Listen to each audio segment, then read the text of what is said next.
Hello, welcome to Unicorn Princess Tarot. So, ito yung reading for air sign, Gemini, Libra, Aquarius. Take only what resonates, guys. Bali, hindi ito magre-resonate sa lahat. So, kunin mo lang yung mga messages na magre-resonate para sa'yo. Kung ikaw ay hindi pa nakaka-subscribe sa ating channel, pahit na lang ng subscribe button, notification bell.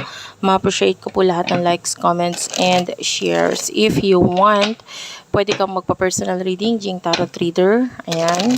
Search mo siya sa Facebook. Yeah. So, this is for air sign, Gemini, Libra, and Aquarius. Let's start your reading. One last shuffle for air sign. Okay.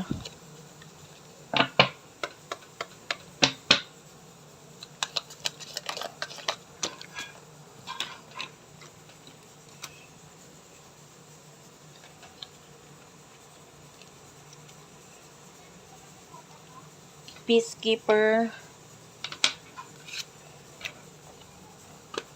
Spirit Fox, and Great Teacher. Bottom of the deck is the Seer. Okay.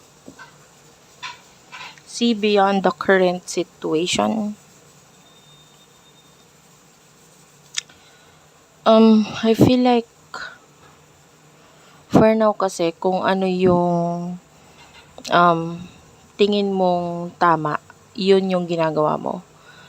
I feel like ikaw yung nag-a-adjust, ikaw yung babago or ina-accept mo yung mga pagbabago. I feel like with the Spirit Fox, you're focusing on your talents, your skills, lahat ng mai-develop mo sa sarili mo.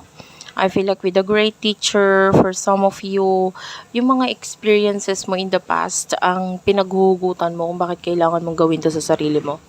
I feel like ikaw ito na parang minamasdan mo yung, or tinitignan mo itong sitwasyon mo ngayon, and maybe iniisip mo na kailangan mong mag-adjust talaga.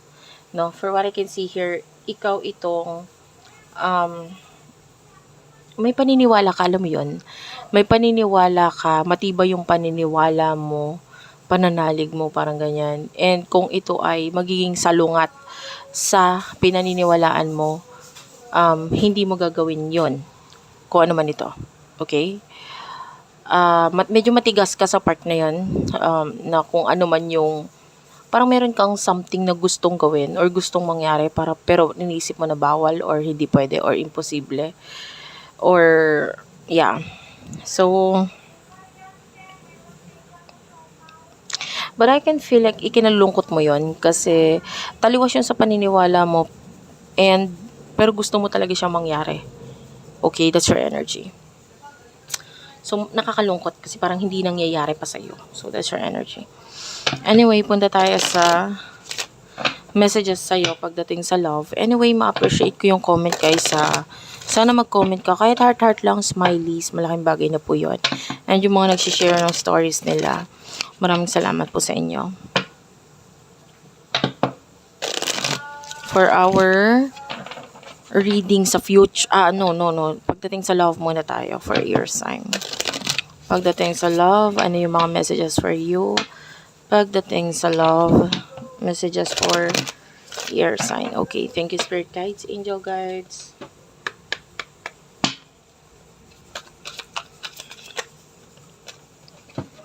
You do have your Stag, Autumn, Hunter, Shifter, and the Knight. Okay.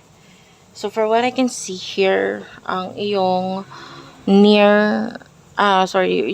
yung energy ng iyong love, I can see that this person is currently happy.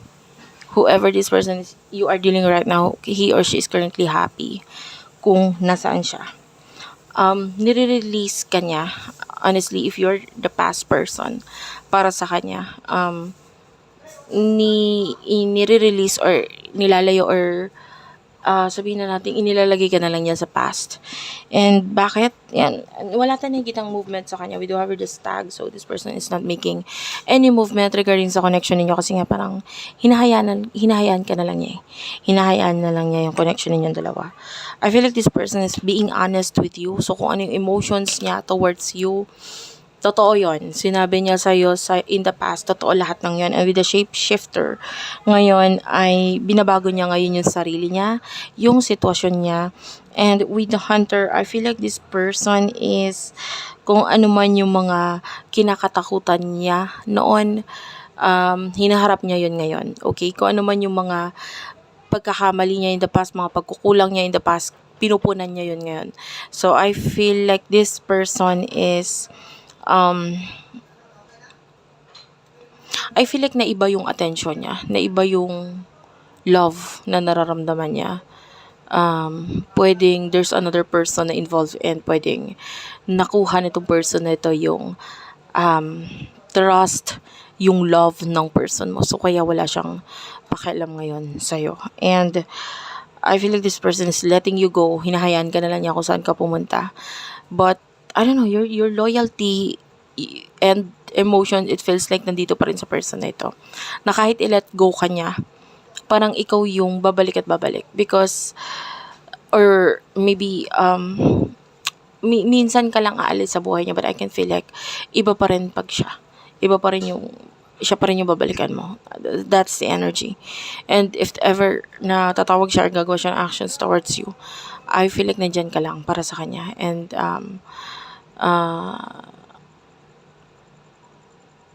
yeah. So, ngayon, parang walang pakialam yung person na ito sa'yo. Honestly. And, naiinggit. I can see the energy of naiinggit. Maybe ikaw, the energy is yours na regarding sa buhay, sa situation, or maybe sa person, nakakonect ng person, pwedeng naiinggit ka doon sa person niya kasi, you know, you want to have a chance dito sa person nito, pero parang ang labuin nito sa ngayon. So, let's talk about the future for you.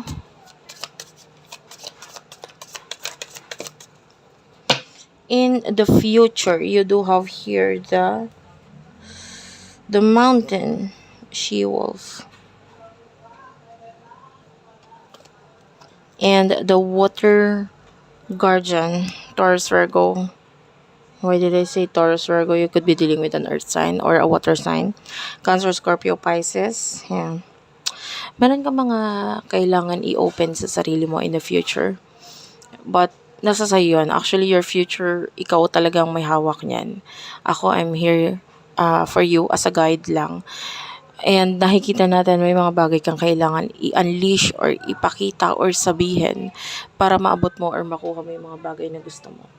I feel like kailangan mo lang magtiwala. You need to take a risk kahit nakakatakot, kahit mahirap dahil maaaring magbunga ito para sa'yo. With the water guardian, nakikita natin that you have to connect with your emotions, with your true emotions, with your true self. And then, kung ano yung mangyayari, bahala na. Yun lang yun. And kung ano talaga yung binubuka ng puso mo, naisipan mo, at mga bagay na gusto mong gawin mo yun. Huwag mong pigilan ang sarili mo. Dahil maaaring may mapatunguhan or may mangyari kung just in case maniniwala ka sa sarili mo. Okay? And, yeah. That's it for now. Thank you for watching. I love you all. And hopefully mag-comment ka dyan sa baba at mag-like yan and mag-subscribe na rin kung hindi pa nakaka-subscribe. I love you all. Thank you for watching and bye-bye.